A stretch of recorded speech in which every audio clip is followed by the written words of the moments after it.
Welcome to the Ignite 180 podcast, where faith meets fire and transformation takes flight. I'm your host, Sharita Santiago, and together we're unlocking your potential and building unstoppable strategies and sparking the change you've been waiting for. No more playing small. It's time to step boldly into your purpose, lead with impact, and transform every space you enter. If you're ready to ignite your passion and create a ripple of lasting change, this is your moment.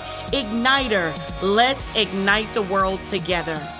Hello and welcome back, my friends, to Ignite 180 podcast. I'm your host, Sharita Santiago, and I am delighted today to have a special guest here to speak with us about leveling up and what it looks like to scale in the sphere of our influence.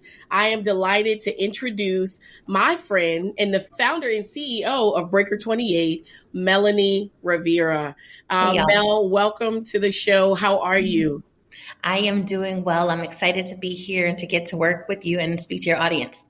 Excellent, excellent. Mel is a boss, not only in the sphere of consulting, DEI, org development, but she has helped tons of men and women make transformations within their organizations, their teams, as well as individually. But one of the things we're going to talk about on today is Mel's specialty. She has a very unique specialization in helping those who are wanting to work in the consulting space level up their business. And what we'd like to do is talk about what that looks like by the way of leveling up business, but also just leveling up your life. How do we scale? So today we're going to talk a little bit about scaling business. So without further ado, Mel, we're going to go ahead and jump on into it. I want to begin this conversation with making some clarity and doing some meaning making around defining what it means to start a business and then scale a business. So if you could start there, and then we'll dive into some of the nuances or aspects of what that looks like. Sure. So as Sharita mentioned, I have had a consultancy that's been full-time for the greater part of the past 5 years. And when I built it, what was really important to me is that it was profitable from day one. I don't know about you all, but I didn't have the resources in my life to be able to just sit in somebody's garage and code for years to get things profitable. That's awesome that some people can. I couldn't. I needed to build a business that was profitable from day one. And so when I built my consultancy, I was doing the core things that any business would, right? Making sure that our monthly expenses are less than what we take in, making sure that I was serving my clients well and they were telling others so I could get new business, etc. But I wasn't thinking in terms of doing it at scale. True story. I was just thinking of making sure we made enough money. So the first year I worked so hard. Backbreaking, worked so hard. We made a ton of money, but it wasn't sustainable. I wasn't building a company. I was really building a job, a really professional consulting job. And then as I have been in the business over time, and now that I have a family, a little son, all sorts of other things, I have to think about the business in a more sustainable way. That means thinking about how do I build a business that can scale beyond my limitations as the solo practitioner, as the trainer in chief, as the coach in chief. How could I build something bigger than me? And I think that that's the difference. Am I limited to what I can do? Or am I building a structure that can be greater than me and that I can multiply myself through others in? Yeah, that's good. As you shared your desire to come in and make money right away and become profitable right away, I think that's something that resonates with everyone who starts a business. And I immediately thought about this hustle culture that we're in, right? Mm-hmm. So we live in a society where folks are doing Uber Eats, they're doing the Amazon runs. Everyone's trying to hustle up, muscle up so that they can make ends meet, touch, shake hands, and hug each other. Can you tell us a little bit about the difference between that hustle mentality and the art of scaling? Because I want to dive into the mindset that goes into the distinction. Sure. So the first thing that I actually wanted to say, last question, but I didn't get to, is not everybody who starts a business makes money. I know that's obvious sounding, right? But like real talk, most people who go into consultancy, who go into training, who go into an Avon business, they actually lose money on the business. They don't follow through on what it is they intend to do. So like step 0, right, is like actually just a hobby that's very expensive. And we're trying to move from that to a business that's profitable. And then from that into a more scalable, sustainable system for ourselves. But one of the differences that nobody told me, so let's just say it, that helped me get ahead that I didn't realize I was doing is like there's a difference between being busy and being impactful, right? And that's probably the heart of lots of things you talk about with your audience. And busy comes out of this frenzy on the inside of us to produce, right? That sometimes isn't strategic. It actually might just be our lizard brain, our panic on the inside of us, that ancient part of our brain that's like, ooh, gotta solve a problem, gotta get food, gotta run, and that is not the part of us that makes very good decisions. That's the part of us that helps us live to another day. And I don't know about you, but those of us who've been through seasons of our life where we felt like we were surviving, we might have turned that part on and never turned it off. Oh, that's and good. In business, the way that manifests is, have you ever met someone that's always doing 8 things and they never have any money? Like they are so busy. They are doing this fair. They're doing this thing. Hardest work, way harder working than me, like much harder working, but they have no cash. They always have a new idea. Nothing ever sees results. It gets to a place where it's hard to even believe in them, even though you want to, even though their family, their friend, because they got no fruit to what they do. Part of that is jumping from opportunity to opportunity to opportunity to opportunity, as opposed to measuring twice and cutting once, and taking a more strategic approach to choosing what you invest in, how you add value to the market, and what you're willing to give in order to make your business work. The other thing I'd share here is that somehow the message got twisted that in order to make money in business, you just have to work hard. But the truth about making money in business is it's about serving. Yes. It's about finding a need and meeting that need so well, people are happy to give you cash. So for example, let's say you broke your windshield and you were in the middle of a shopping mall. You are not going to be angry to have to pay $50 if you have $50 to know that windshield can be repaired, or $100 or whatever it is right now. Husband handles that. I really don't know. At that moment, your need is met. And so if you have the requisite resources, it is your pleasure to pay them what you need to pay them for them to meet your need. When we are trying to get into business and the market isn't paying for what it is we're selling, that's often a signal that we haven't identified the right need, or we're not skilled enough yet to meet that need at mastery level where they're willing to pay for it. And so when we have this hustle mindset, we're thinking about what we need. I need cash. I need to make money. I need to do this. I need to get out of debt. We're not thinking about them. And the tricky thing about business is you can't succeed if you're only thinking about you. You have to be thinking about your customer. You have to be centering them. If not, the market will find you out. Ask me how I know.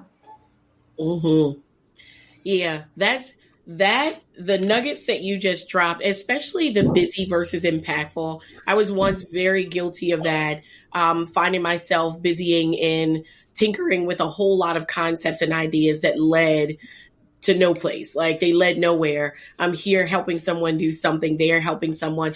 And it felt like it was fulfilling. But when thinking about what I really wanted to fulfill my life was to change the legacy of my family lineage, not having the resources growing up, not having the things I needed, being busy and putting my hands in everything, being a brain to pick every 5 minutes. I was somebody's brain. I'm coming over to pick your brain. Yeah, girl. And people buying me sandwiches to pick my brain, sit down, and you get multi-million-dollar genius ideas from this brain. And in exchange, I get a sandwich from Panera Bread. How about that? Because there's some of us who are out here having that experience. Am I right now? So I want to talk about then what is a winning mindset when we think about, like the ideas that we hold to get to the point where you are right now today, where you were able to become profitable from day one, build up a great repertoire of clients. You're sought after by the industry. How do those individuals who are sitting in their home with a small idea shift the way that they think about themselves, about their plan, about the market to become or find themselves where you are right now? Yep. So I can think of a couple shifts that were really meaningful for me that I think would be true of your audience as well. Here's one: problem to opportunity.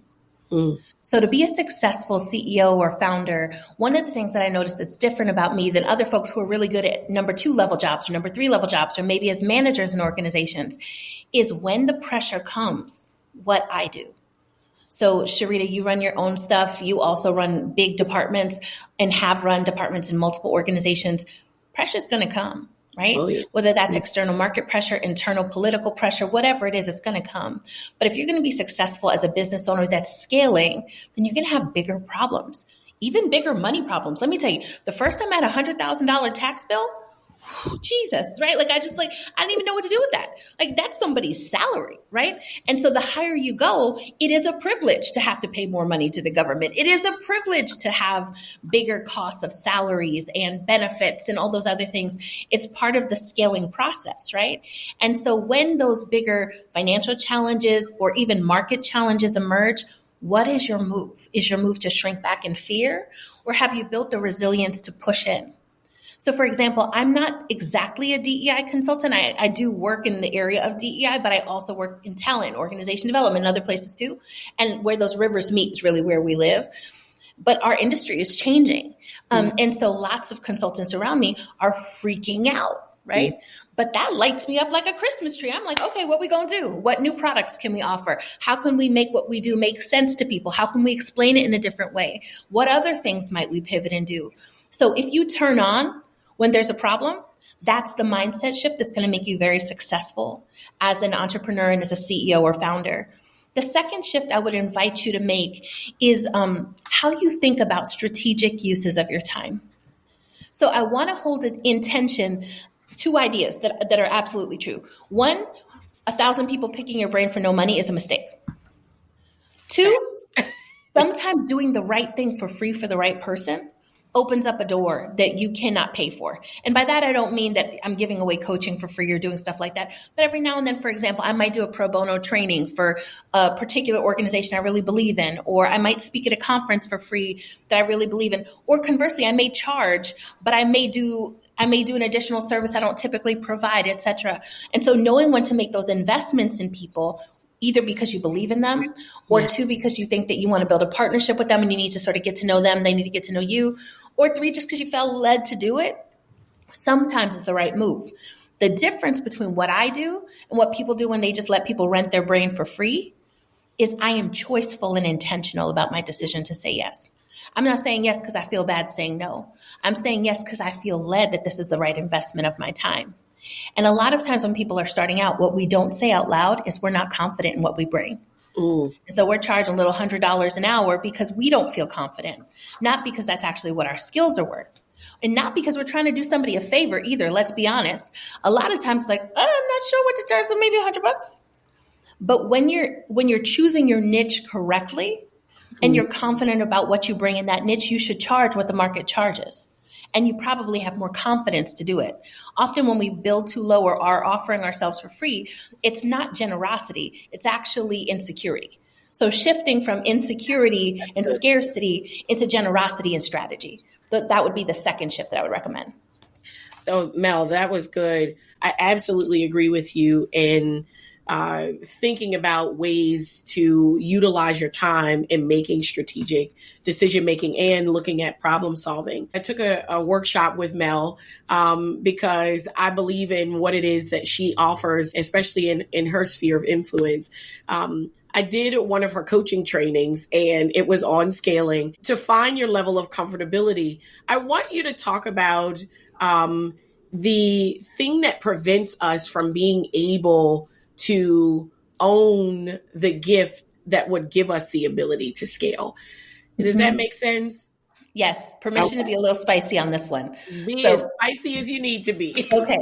So again, holding ideas in tension. So here's the first idea that I'm going to hold. The first idea is sometimes we have been socialized, particularly women of color and Black women have been socialized not to ask.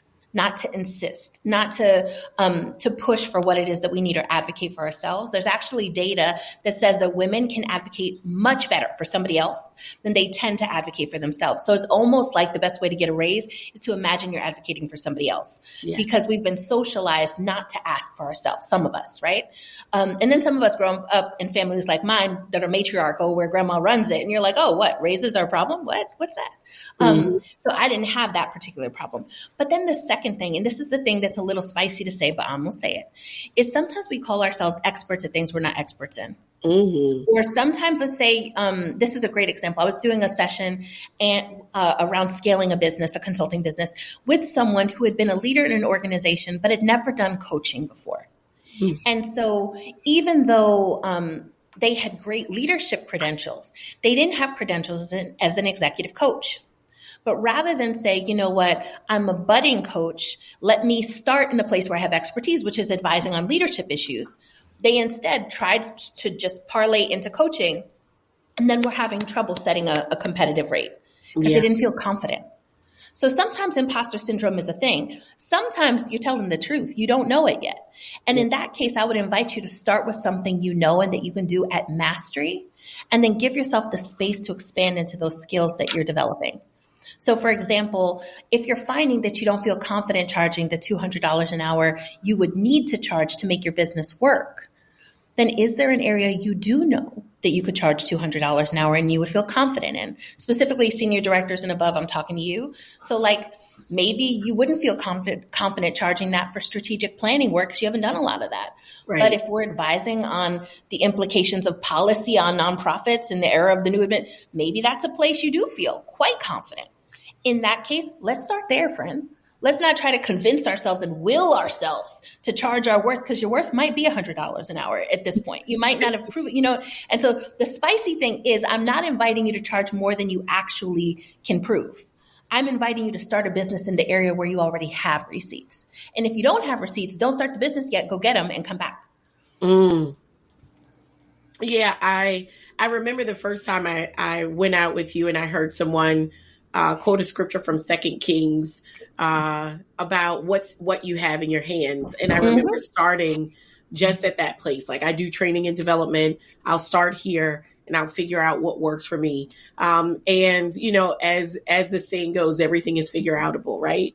I want to walk a bit through how one might begin if they're thinking about branching into a journey of consulting, or scaling whatever it is that they have currently. Maybe someone's doing a t-shirt business, or, I met tons of students who do lashes, nails, and hair. It's very interesting. A needed service. Yes. Looking to scale. And in fact, I want to be very intentional about this, because I'm also I've encountered lots of people in my own community who are servicemen and women, think E-Myth, who are more of the technicians in their area. They are the ones doing the technical work. So the photographers, videographers, consultants. What would be the steps to one starting? And if you could just refine where we would kind of put a couple of pins in the actual scaling. So start to scale, what does that look like? Sure. So the first thing I would think about is productization. So here's how I've heard it said. Don't sell consulting services, sell washing machines. And here's what I mean. So I do training, coaching, and consulting to make organizations more effective, especially across lines of race and gender and all these dimensions of difference and power. Okay. I could make a custom thing for every person I work with. And the challenge is then I can't build on what I've already done. So if every training is brand new, then I don't get any equity from the work that I've already done in building a suite of 30 trainings that I could use. Or if every strategic planning process is custom and different, right? Wildly different. I don't get to benefit from the consultants that I worked with on previous ones who already know my way of doing things. So the first piece is, how can I find things that are repeatable, that I can do over and over again the same way, based on the trend of what I see and what clients want and need? So for example, in my space, giving and receiving feedback across lines of positional power, very common thing that people want training on, right? No matter where you are, could always get better. So you better believe I have a dope training in that area, right? Because that's an area where I could just sell the washing machine. I don't have to rebuild something custom. And if I want a custom, I can zhuzh up my scenarios. I can add a couple of little notes to my presentation and framing, but I don't have to change the core of what I do. So what does that mean if you're a nail tech? Maybe you have a bridal package. So if a bride wants all of her bridesmaids to come and do their nails, okay, we can do up to 10 sets and you're going to get this and you're going to get that and this is the cost. And you already know how many you're offering, so you know if you need to hire additional technicians, what the margin is on what they make versus what you make. You can have supplies in stock. You can have only a set number of colors that they can choose from, etc. That is way more profitable and scalable than if you gave them 30 colors to choose from. You let them pick from 2 people to 10 people or 27 people. Then you have to hire people last minute and you're looking bananas. So that's one example if you have like more of a service-based business. If you have a product-based business, it's a lot easier to think about scale because you just have to figure out a way to duplicate what it is that you offer without you having to be the one to do it. So you got to hire a machine. You got to hire a couple people who can do it for you. You got to hire a distribution center. Like there are lots of ways that you can do it. You can hack it with a system that's external, like a drop shipping business where you have the books printed off site. You can find a local person to help you, maybe a print company that you work with all the time that's not as price effective, but maybe gives you more customization. Or if it was something like calligraphy or a calligraphy notebook or something, maybe you have 6 people doing it for you rather than you doing it yourself.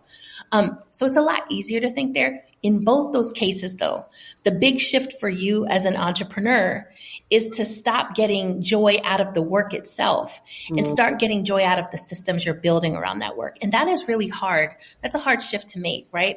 If you love training, right? Or if you love speaking, pointing to you, Sharita, right? Like it's a different thing when you have other people doing it for you and you don't get to be in the work.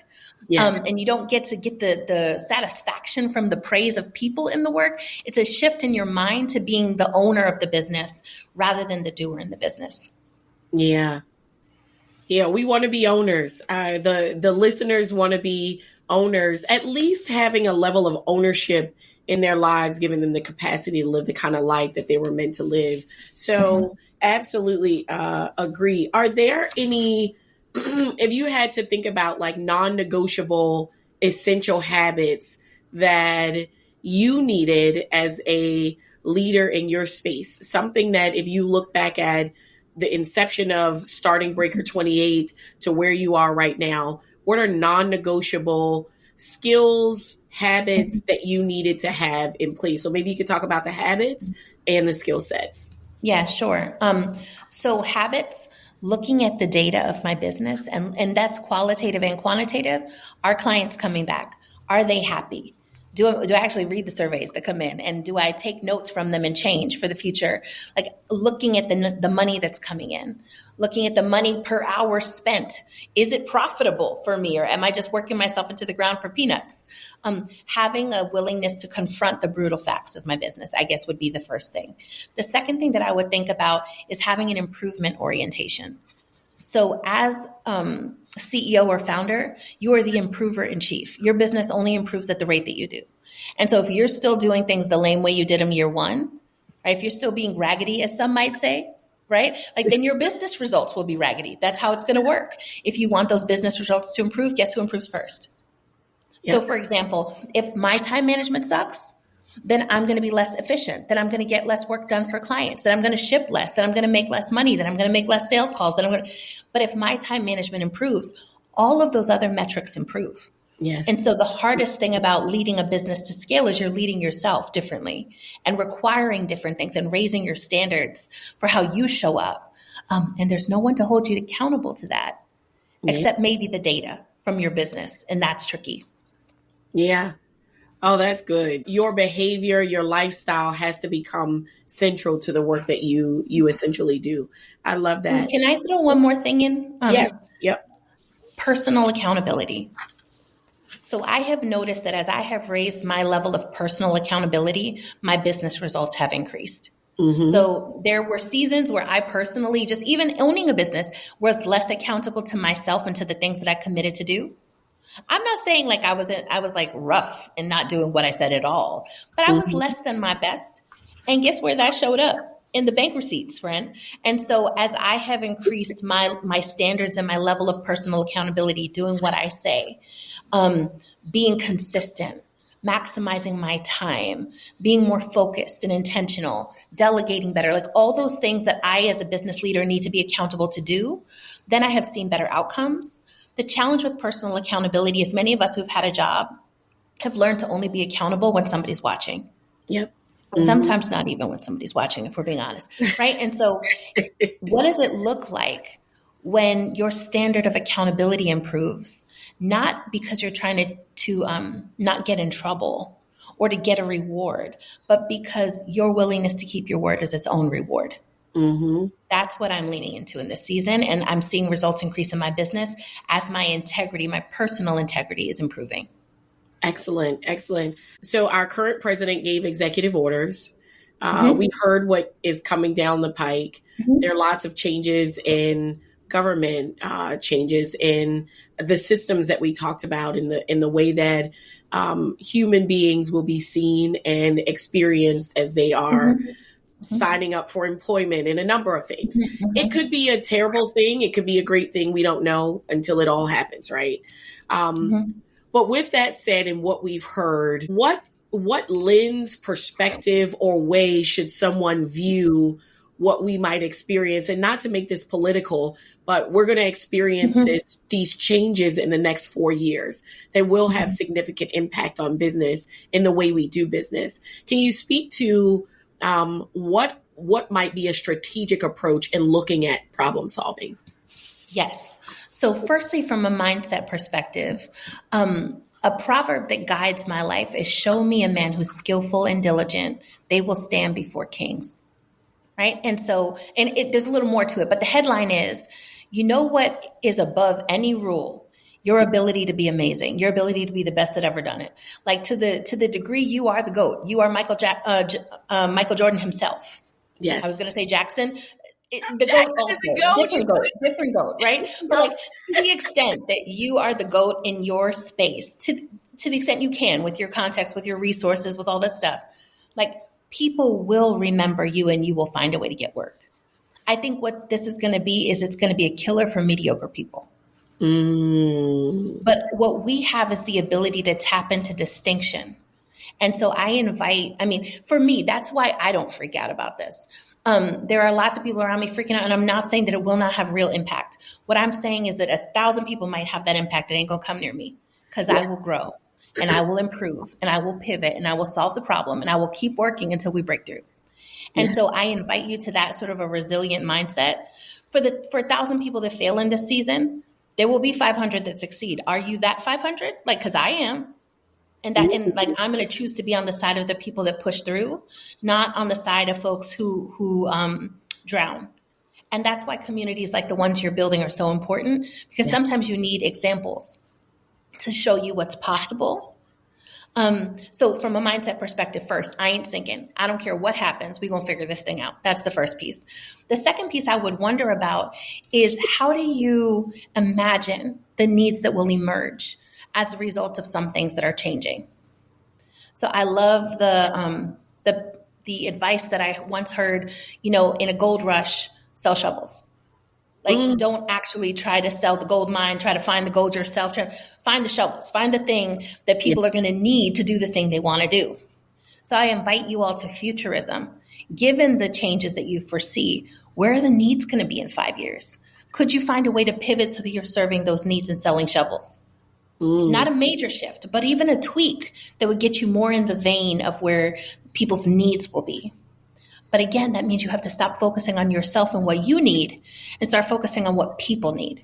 In light of the downstream impact of what's happening, there will be new needs that emerge, even in the workplace, right? Like, so as a consultant to mostly organizations, I am for sure peeping, how is the need going to shift in light of what's going on? My mission doesn't change, but I am tactically flexible to achieve it however I need to achieve it, right?